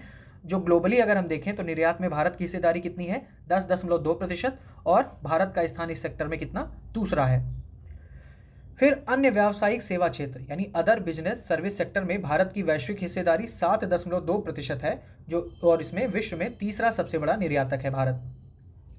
वित्त वर्ष 2025 की दूसरी तिमाही में भारत का चालू खाता घाटा जीडीपी का कितना था, 1.2% रहा है वित्त वर्ष 2025 की दूसरी तिमाही में, जबकि वित्त वर्ष 2024 की दूसरी तिमाही में यह जीडीपी का 1.3% दर्ज किया गया। तो कुल मिला के अगर आप पिछले साल से कंपेयर करोगे, यानी वित्त वर्ष 2024 की दूसरी तिमाही और 2025 की दूसरी तिमाही में कंपेयर करोगे, तो आपको चालू खाता घाटा कम दिखेगा, ठीक है।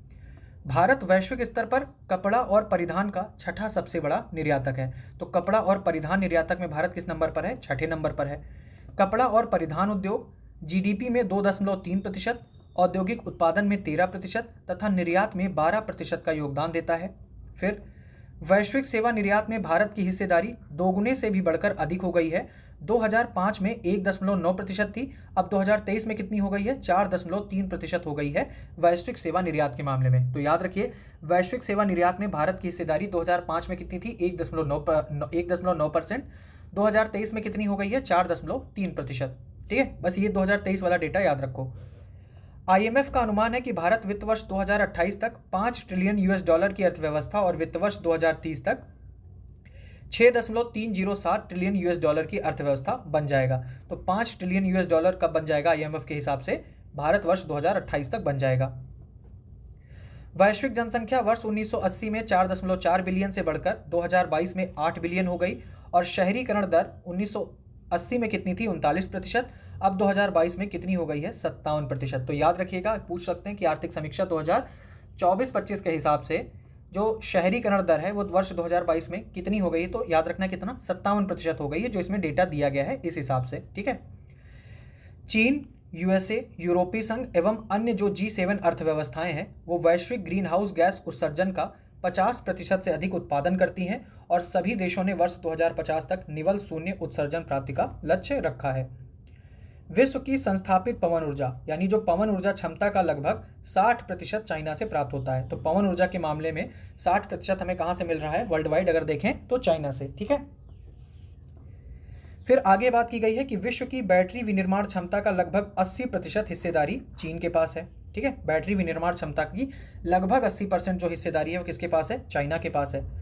अप्रैल से अक्टूबर 2024 के मध्य 17 जोड़ी वंदे भारत ट्रेनें शुरू की गई हैं। कब से? अप्रैल से अक्टूबर 2024 के मध्य 17 जोड़ी वंदे भारत ट्रेनें शुरू की गई हैं। फिर आगे देखें, सड़क नेटवर्क के तहत वित्त वर्ष 2025 में 5,853 किलोमीटर राष्ट्रीय राजमार्ग का निर्माण हुआ है, जबकि 2024 में 6,215 किलोमीटर था। यानी वित्त वर्ष 2024 की अपेक्षा 2025 में जो सड़क निर्माण, राष्ट्रीय राजमार्ग निर्माण हुआ है वो कम हुआ है। ठीक है। फिर दिसंबर अंत यानी दिसंबर 2024 तक देश की नवीकरणीय ऊर्जा क्षमता में वर्ष दर वर्ष 15.8% बढ़कर कितनी हो गई है? 209.4 गीगावाट पहुंच गई है। ये डेटा इंपॉर्टेंट है, याद रखिएगा कि देश की नवीकरणीय ऊर्जा क्षमता इकोनॉमिक सर्वे के हिसाब से कितनी? 209.4 गीगावाट हो गई है। दिसंबर 2023 में कितनी थी? 180.8 थी, जबकि अब कितनी हो गई है? 209.4 गीगावाट हो गई है दिसंबर अंत। ठीक है। ये अनुमानित दिसंबर अंत, दिसंबर 2024 तक।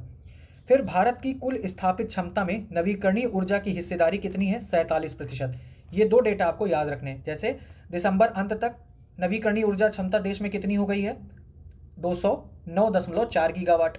और भारत की कुल स्थापित क्षमता में नवीकरणीय ऊर्जा का हिस्सा कितना है? 47% का।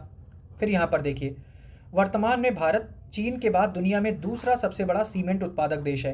तो सीमेंट के उत्पादन में भारत नंबर 1 है। नंबर 2 पर कौन है? भारत नंबर 2 पर है, माफ करिएगा। भारत चीन के बाद, तो चीन नंबर 1 पर है। ठीक है। चीन नंबर 1 पर है सीमेंट उत्पादन में, और भारत जो है वो नंबर 2 पर है। भारत जूट का अग्रणी उत्पादक देश है। ठीक है। जूट के मामले में अग्रणी उत्पादक देश है। और अगर राज्यवार देखें तो जूट सबसे ज़्यादा कहाँ होता है? पश्चिम बंगाल में। और कपास, रेशम तथा मानव निर्मित फाइबर उत्पादन में विश्व स्तर पर दूसरे स्थान पर है। ठीक है। ये सारी चीज़ें हो गई। ये कपड़ा परिधान हमने देख ही लिया था कि भारत कपड़ा तथा परिधान का 6ठा सबसे बड़ा निर्यातक है, और इस क्षेत्र में वैश्विक व्यापार में इसकी हिस्सेदारी कितनी है? लगभग 4% की है। तकनीकी वस्त्र उद्योग क्या हो गया? जैसे आप वो बुलेट प्रूफ जैकेट हो गया, वो सारी चीज़ें है ना। तो तकनीकी वस्त्र उद्योग वैश्विक स्तर पर 5वें स्थान पर है भारत इसमें, और भारत तकनीकी वस्त्रों का शुद्ध निर्यातक भी है। ठीक है। फिर वॉल्यूम, मात्रा के संदर्भ में देखें तो भारतीय फार्मास्यूटिकल उद्योग दुनिया का तीसरा सबसे बड़ा उद्योग है। याद रखिएगा, ये जो भारतीय फार्मास्यूटिकल उद्योग है ये वर्ल्ड वाइड, भारत इसमें किस नंबर पर आता है? तीसरे नंबर पर आता है। ठीक है।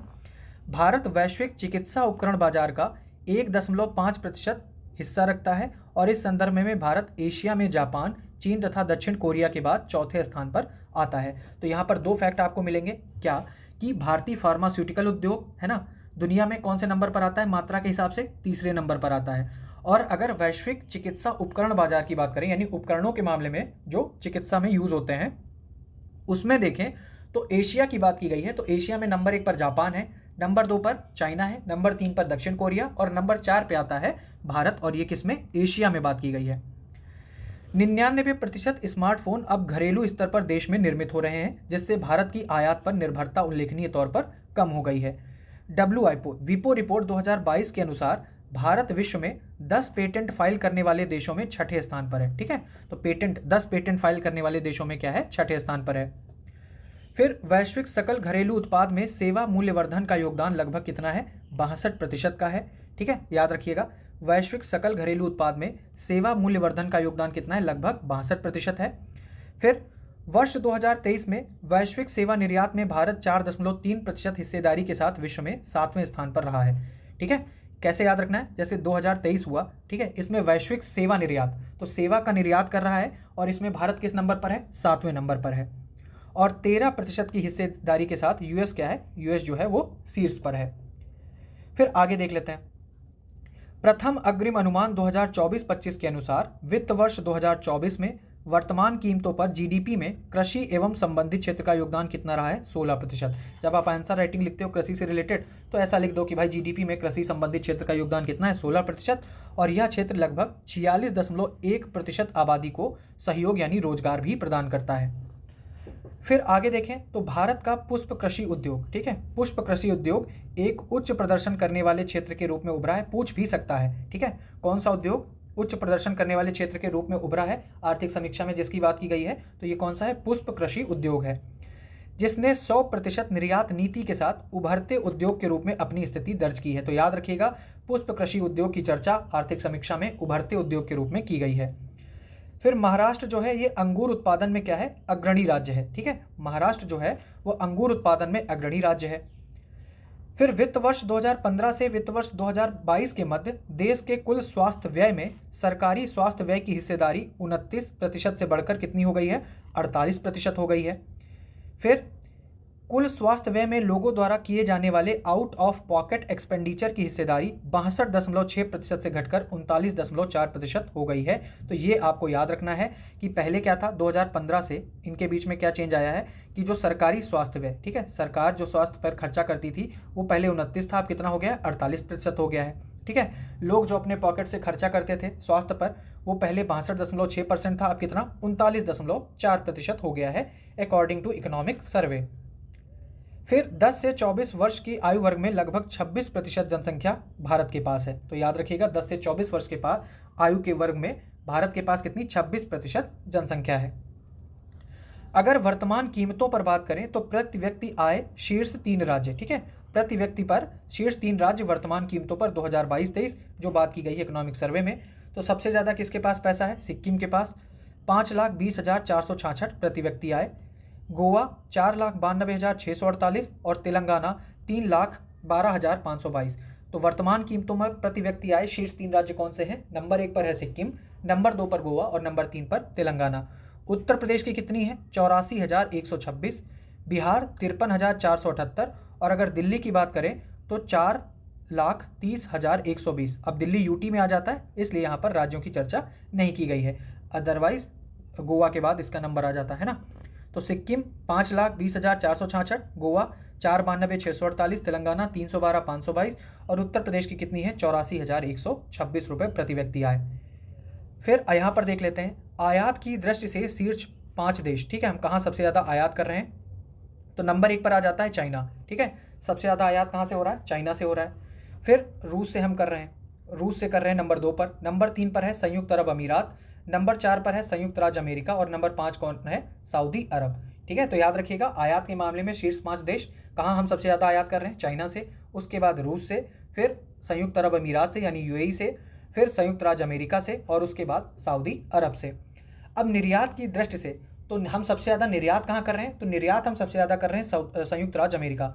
सबसे ज़्यादा निर्यात कहाँ कर रहे हैं? नंबर 1 पर अमेरिका आ जाएगा, नंबर 2 पर संयुक्त अरब अमीरात आ जाएगा, नंबर 3 पर आ जाएगा नीदरलैंड, ठीक है, नंबर 3 पर आ जाएगा नीदरलैंड, नंबर 4 पर है चाइना और नंबर 5 पर है सिंगापुर। तो आयात हम सबसे ज़्यादा कर रहे हैं चाइना से, जबकि चाइना को निर्यात के मामले में हम किस नंबर पर हैं? चौथे नंबर पर, ठीक है। ये वाला सेगमेंट वैसे तो कोई काम का है नहीं, छोड़ दो कि क्षेत्रीय ग्रामीण बैंकों का क्या प्रदर्शन है, ये सब कोई मतलब है नहीं। आगे देख लेते हैं, अगर आपको लगे तो पीडीएफ आपके पास होगी, आप वहाँ से देख लेना। ये इंपॉर्टेंट क्वेश्चन है, जैसे जल जीवन मिशन के अंतर्गत पूर्ण कवरेज प्राप्त करने वाले कौन से राज्य हैं? ये इंपॉर्टेंट है, याद रखिएगा। जल जीवन मिशन के अंतर्गत पूर्ण कवरेज प्राप्त करने वाले राज्य कौन से हैं? 8 हैं फिलहाल। एक तो अरुणाचल प्रदेश हो गया, नंबर 2 पर गोवा हो गया, नंबर 3 पर हरियाणा, नंबर 4 पर हिमाचल प्रदेश, गुजरात, पंजाब, तेलंगाना तथा मिजोरम, ठीक है। तो अभी 8 राज्य हैं जल जीवन मिशन के अंतर्गत जिन्होंने पूर्ण कवरेज प्राप्त कर लिया है। अरुणाचल प्रदेश, गोवा, हरियाणा, हिमाचल प्रदेश, गुजरात, पंजाब, तेलंगाना, मिजोरम, ठीक है। ये कोई नहीं है, जैसे ना बिहार है, ना उत्तर प्रदेश है, ना राजस्थान है, ना मध्य प्रदेश है, ये सब कोई नहीं है, तो ऐसे याद रखना। महाराष्ट्र भी नहीं है। फिर विभिन्न पहलों के अंतर्गत हम प्रगति की अगर बात करें, जैसे मेट्रो रेल प्रणाली, तो वर्तमान में 23 शहरों में, कितने शहरों में है? 23 शहरों में 1010 किलोमीटर परिचालन में है और अतिरिक्त 980 किलोमीटर निर्माणाधीन है। तो अभी देश में कितने? 23 शहरों में मेट्रो चल रही है। नल जल कवरेज 70% तक बढ़ा है और सीवरेज कवरेज 62% तक बढ़ा है। 13 जनवरी 2025 तक 93% परियोजनाएं पूरी हो जाएंगी, ठीक है, स्मार्ट सिटी मिशन के तहत। फिर प्रधानमंत्री ग्राम सड़क योजना की अगर हम बात करें तो 7,70,983 किलोमीटर सड़क लंबाई पूरी हो गई है। 2.69 करोड़ घर पूरे हो चुके हैं प्रधानमंत्री आवास योजना ग्रामीण में। जल जीवन मिशन तो 12.2 करोड़ घरों को नल के जरिए जल कनेक्शन उपलब्ध कराया गया है। मिशन अमृत सरोवर की अगर हम बात करें तो 68,843 तालाबों का निर्माण किया गया। कितने? 68,000, ठीक है, 68,843 अमृत सरोवरों का निर्माण किया गया है। फिर यहाँ पर ये डेटा तो वैसे मेंस का है कि 165.6 हजार, ठीक है, उप केंद्र एससी हैं, 25.4 के प्राथमिक स्वास्थ्य केंद्र हैं, 5.5 के सामुदायिक स्वास्थ्य केंद्र हैं, तो ऐसे याद रखना है। फिर सांसद आदर्श ग्राम योजना तो 3,361 ग्राम पंचायतें इसके अंतर्गत ली गई हैं, ठीक है। बाकी फिलहाल इतना इसमें कुछ है नहीं। अगला टॉपिक होगा उत्तर प्रदेश बजट 2025-26। तो इसमें है कि 20 फरवरी 2025 को उत्तर प्रदेश सरकार के वित्त मंत्री सुरेश कुमार खन्ना ने वित्तीय वर्ष 2025-26 के लिए कुल 808,736.06 करोड़ रुपए का राज्य बजट अनुमान प्रस्तुत किया है, ठीक है। एक तो कब प्रस्तुत किया है? 20 फरवरी को किया है। किसने किया है? ये जो वित्त मंत्री हैं सुरेश कुमार खन्ना ने किया है। और कितना? 808,736, ठीक है, ऐसे दे देंगे 808, याद रखिएगा 808,736 यानी 8,08,736.06 करोड़ रुपए का राज्य बजट है। वर्ष 2025-26 का बजट अनुमान वर्ष 2024-25 के बजट से कितना? 9.82% अधिक है। तो ये भी याद रखिएगा कि पिछले साल के बजट अनुमान से इस साल का बजट 9.82% अधिक है, ठीक है। फिर अगर हम बात करें तो 5,83,174.57 करोड़ रुपए का राजस्व लेखा व्यय है। तो राजस्व लेखा व्यय कितना है? 5,83,174। राजस्व लेखा व्यय कितना है? 5,83,174। इसको भी याद करना, वही मोबाइल नंबर, टेलीफोन, बेसिक वाले, है ना। फिर पूंजी लेखा व्यय कितना है? 225,561। जो पूंजी लेखा व्यय है वो कितना है? 225,561। फिर आगे देख लेते हैं राज्य सरकार के स्वयं के कर राजस्व की प्रमुख मदें, ठीक है। प्रमुख मदों की अगर हम बात करें तो जैसे राज्य वस्तु एवं सेवा कर, तो यहाँ से कितना आ रहा है? 56.81। भू राजस्व से 34.78। स्टाम्प तथा पंजीकरण फीस 25.24। फिर राज्य उत्पाद शुल्क से 29.18, यानी सबसे ज़्यादा राज्य यानी SGST जो होता है वहाँ से पैसा मिल रहा है। नीति आयोग द्वारा प्रकाशित रिपोर्ट के अनुसार उत्तर प्रदेश को अग्रणी कहाँ रखा गया है? फ्रंट रनर की श्रेणी में रखा गया है, ये याद रखना है आपने, ठीक है। फिर वित्तीय वर्ष 2018-19 में स्वास्थ्य एवं परिवार कल्याण पर व्यय कितना था? कुल व्यय का 4.9% और 2022-23 में बढ़कर 6.5% हो गया है। तो ये आपको याद रखना है, ठीक है, कि स्वास्थ्य एवं परिवार कल्याण पर व्यय पहले 4.9% था 2018-19 में, अब 2022-23 में बढ़कर कितना हो गया है? 6.5% हो गया है। भारत सरकार की विभिन्न योजनाओं में उत्तर प्रदेश का प्रथम स्थान किन योजनाओं में है? प्रधानमंत्री जनधन योजना में है, जीवन ज्योति बीमा योजना में है, सुरक्षा बीमा योजना में है, आयुष्मान कार्ड बनाने में है और अटल पेंशन योजना में उत्कृष्ट प्रदर्शन करने में है, ठीक है। फिर आगे देख लेते हैं वर्ष 2022-23, 23-24 एवं 24-25 की अवधि में सकल राज्य घरेलू उत्पाद के प्रतिशत के रूप में सभी राज्यों का औसत विकास व्यय, यानी 2022-23 में सभी राज्यों का जो औसत विकास व्यय रहा है वो कितना? 10.9%, 11.9% एवं 12% रहा है। जबकि उत्तर प्रदेश में ये जो औसत विकास व्यय है, ठीक है, ये याद रखिएगा, औसत विकास व्यय 2022-23 में उत्तर प्रदेश का कितना था? 13.8%, 2023-24 में 16% और 2024-25 में 16.7% रहा है, ये डेटा हुआ। फिर 2024-25 में जो ये GSDP है, 2017-18 में राज्य की जो GSDP थी वो कितनी थी? 12.89 लाख करोड़ रुपए थी, ठीक है। 2017-18 की बात की जा रही है, तो 2017-18 में जो GSDP थी यानी राज्य की जो GDP थी वो कितनी थी? वो थी 12.89 लाख करोड़ रुपए, ठीक है। और 2024-25 में कितनी हो गई है? लगभग दोगुनी होकर, ठीक है, दोगुना बढ़कर 27.51 लाख करोड़ रुपए अनुमानित है। फिर GDP वृद्धि दर के संदर्भ में भी उत्तर प्रदेश अग्रणी स्थान पर है। वर्ष 2023-24 में देश की GDP वृद्धि दर 9.6% थी, वहीं राज्य की वृद्धि दर कितनी थी? 11.6% थी। यानी 2023-24 में जो देश की GDP वृद्धि दर थी, उत्तर प्रदेश की जो वृद्धि दर थी वो देश की GDP वृद्धि दर से अधिक थी 2023-24 में। ये बात यहाँ पर कही गई है, स्टेटमेंट ऐसे याद रखिएगा। वित्तीय वर्ष 2016-17 में राज्य की प्रति व्यक्ति आय मात्र 52,671 रुपये थी और 3 वर्ष में बढ़कर यानी 2019-20 में 65,660 रुपये हो गई है। फिर बजट में पूंजीगत परिव्यय कुल बजट का कितना 20.5% है। ठीक है, यहाँ इसको टेबल वाइज आप चाहें तो अपने पास लिख लीजिएगा। जैसे जो पूंजीगत परिव्यय है वो कुल बजट का कितना है 20.5% है। बजट में अवस्थापना विकास हेतु 22%, शिक्षा पर कितना 13%। ठीक है, शिक्षा पर 13%, कृषि एवं संबंधित सेवाओं हेतु 11%, चिकित्सा एवं स्वास्थ्य के क्षेत्र में 6% और सामाजिक सुरक्षा कार्यक्रमों हेतु 4% संसाधन आवंटित किए गए हैं। एक बार फिर से देख लो, पूंजीगत परिव्यय पर कितना है 20.5% का, अवस्थापना विकास पर कितना है 22% का, शिक्षा पर कितना है 13% का, कृषि और उससे रिलेटेड जो सेवाएं हैं उनसे कितना है 11%, चिकित्सा और स्वास्थ्य पर कितना है 6% का और सामाजिक सुरक्षा कार्यक्रमों पर कितना 4% आवंटित किया गया है। अब देखेंगे योजना और कार्यक्रम और ये बजट अनुमान में कितनी आवंटित इन योजना और कार्यक्रमों को धनराशि दी गई है। जैसे वृद्धावस्था किसान पेंशन योजना, ठीक है, इतना इंपॉर्टेंट नहीं है, 8,105 करोड़ रुपए दिया गया है वृद्धावस्था किसान पेंशन योजना को। फिर मनरेगा को उत्तर प्रदेश सरकार ने कितना दिया है 5,372 करोड़ रुपए दिए हैं मनरेगा को उत्तर प्रदेश सरकार ने। प्रधानमंत्री आवास योजना ग्रामीण इसको दिया है 4882, ठीक है, 4,882 करोड़ रुपए। अमृत 2.0 योजना को 4100, अमृत 2 योजना को 4100 और समन्वित बाल विकास परियोजना ये पूछा भी गया है, एक बार पूछा कि इसको कितना पैसा दिया था, तो 4,119 करोड़ रुपए दिया गया है बजट अनुमान 2025-26 में।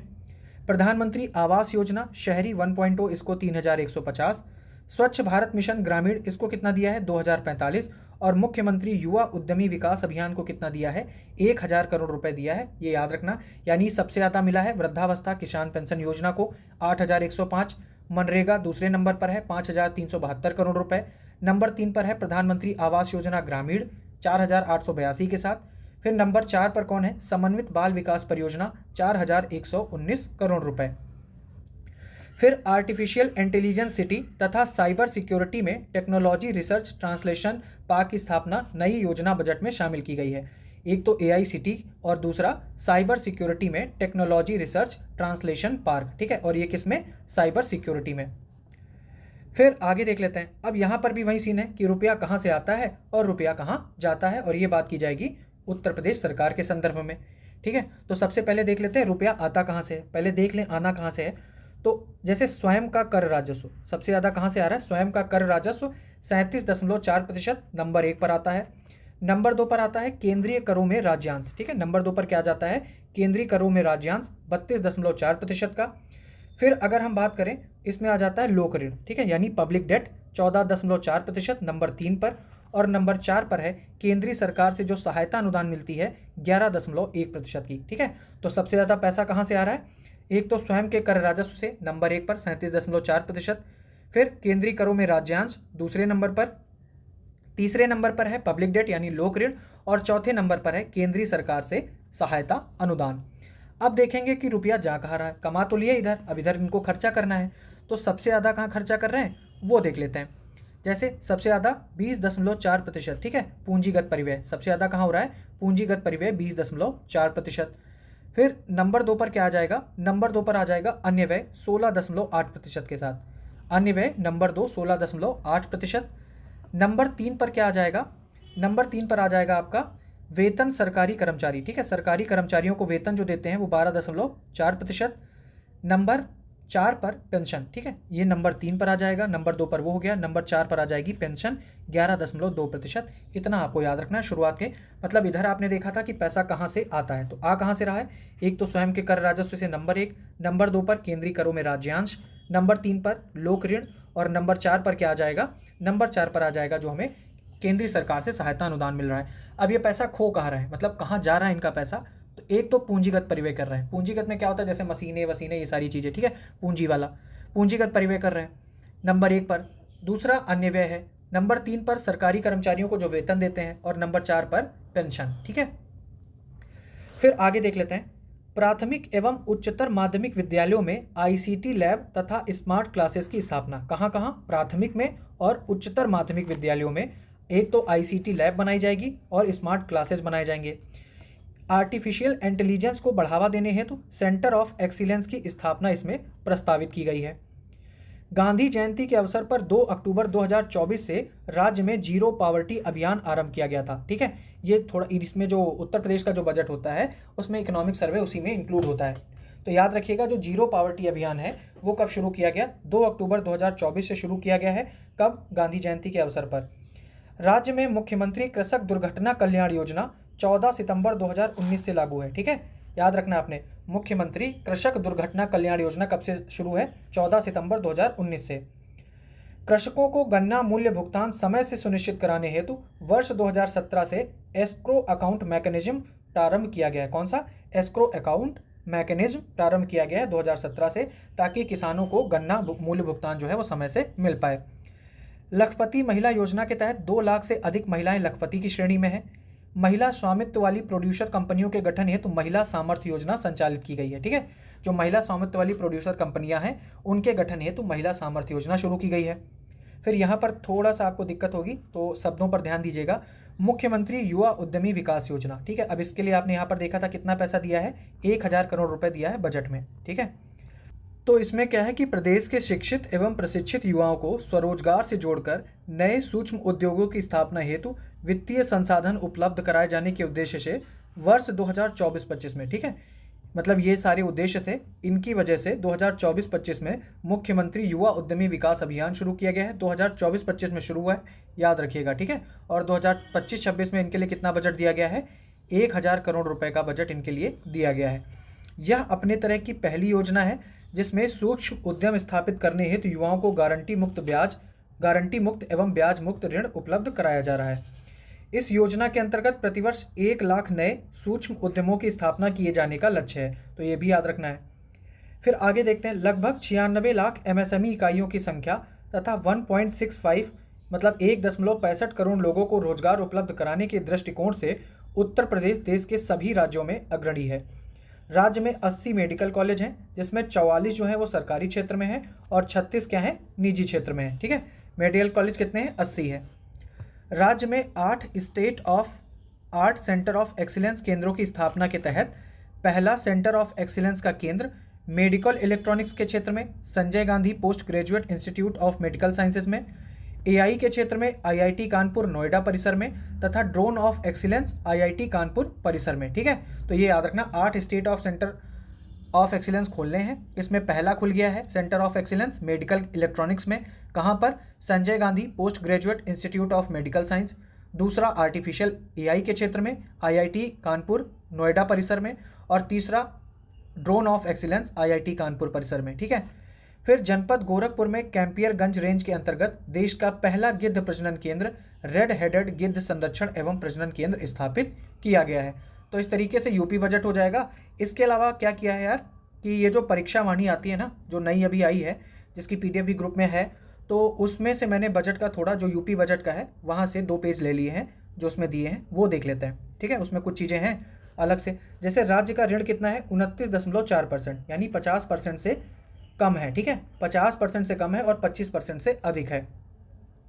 फिर राज्य का स्वयं का करेत्तर राज्यों से कितना है? 0.8%। GSDP की बात करें तो एक दृष्टि में जो हमने ऊपर देखी थी, ठीक है, 2018-19 में 15.42 और 2025-26 में कितनी अनुमानित है? 30.77 लाख करोड़ रुपए अनुमानित है GSDP। ठीक है, ये याद रखना।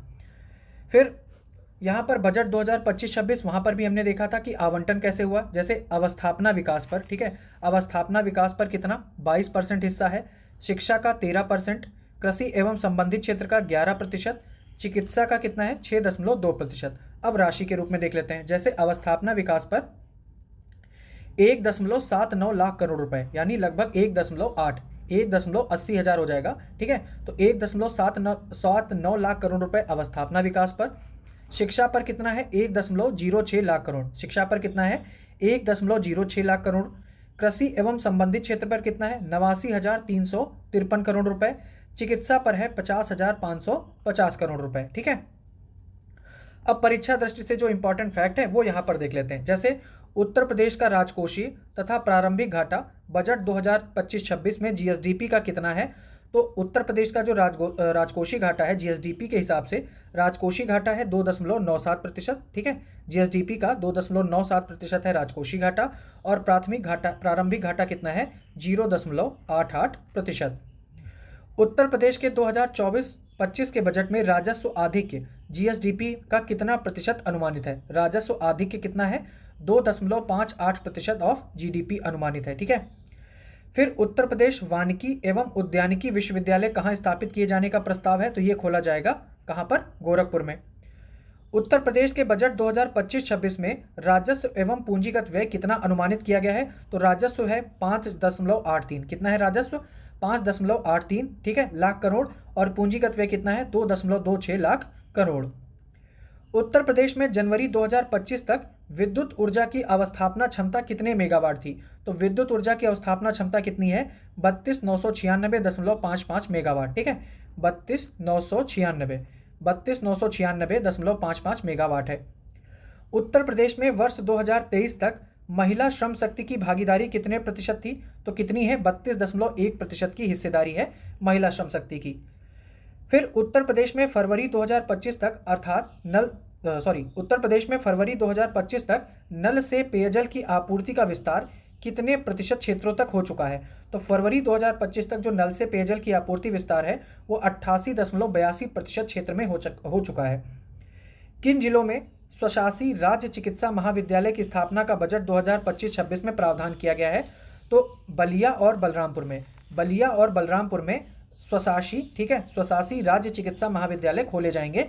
यह ऐसा प्रावधान बजट 2025-26 में किया गया है। उत्तर प्रदेश के किस शहर को मॉडल सोलर सिटी के रूप में विकसित किया जा रहा है? तो अयोध्या को। फिर उत्तर प्रदेश के बजट 2025-26 में किन विभागों को, ठीक है, जो विभागों को किए गए धन आवंटन में शीर्ष 5 क्षेत्र कौन से हैं? तो किन विभागों को सबसे ज़्यादा पैसा दिया गया है? सबसे ज़्यादा पैसा दिया गया है प्राथमिक शिक्षा को, ठीक है। प्राथमिक शिक्षा को 77,004 रुपये दिया गया है प्राथमिक शिक्षा को। नंबर 2 पर है ऊर्जा 61,070। नंबर 3 पर है पुलिस विभाग, ठीक है। लोक निर्माण 36,855 और उसके बाद है स्वास्थ्य एवं परिवार कल्याण। तो 5 विभाग। नंबर 1 पर कौन है? शिक्षा, उसके बाद ऊर्जा, फिर पुलिस, ठीक है।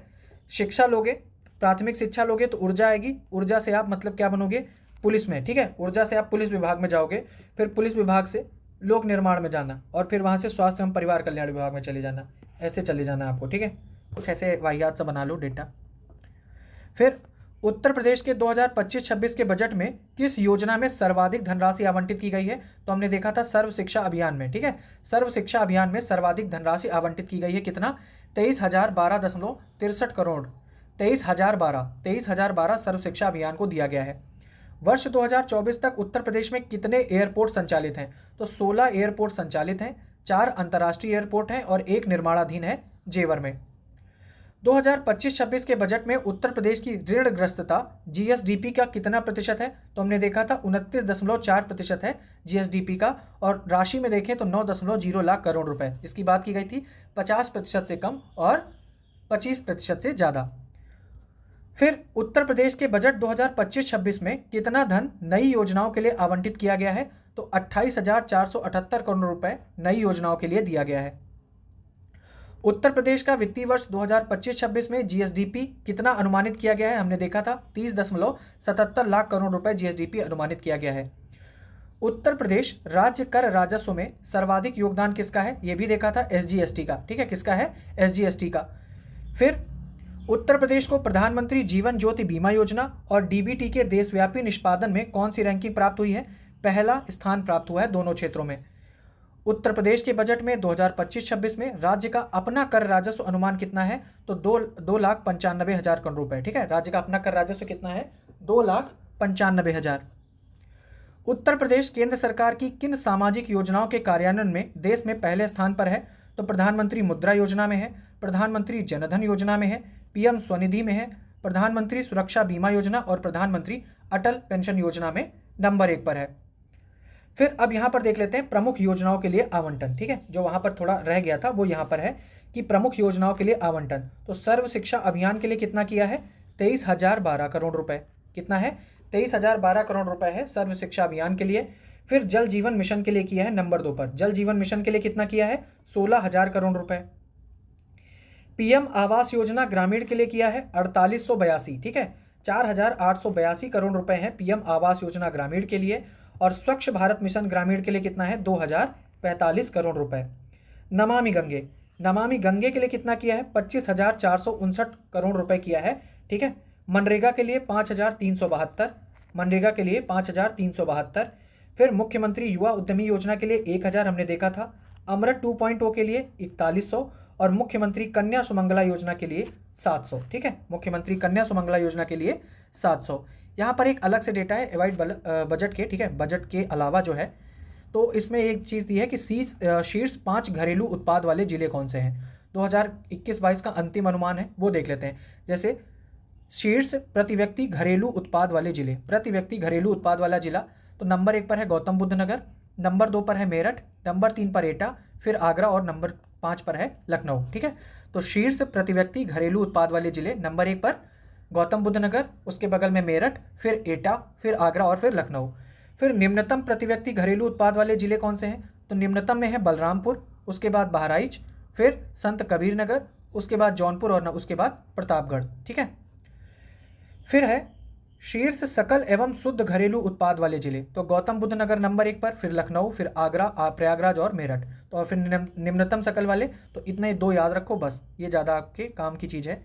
फिर इसके अलावा अगर कुछ होगा तो वो हम देख लेंगे, ठीक है। आर्थिकी में जो अगला चैप्टर होगा वो हम बहुत जल्दी कवर कर लेंगे, ठीक है। और पढ़ते रहिए, बाकी धन्यवाद।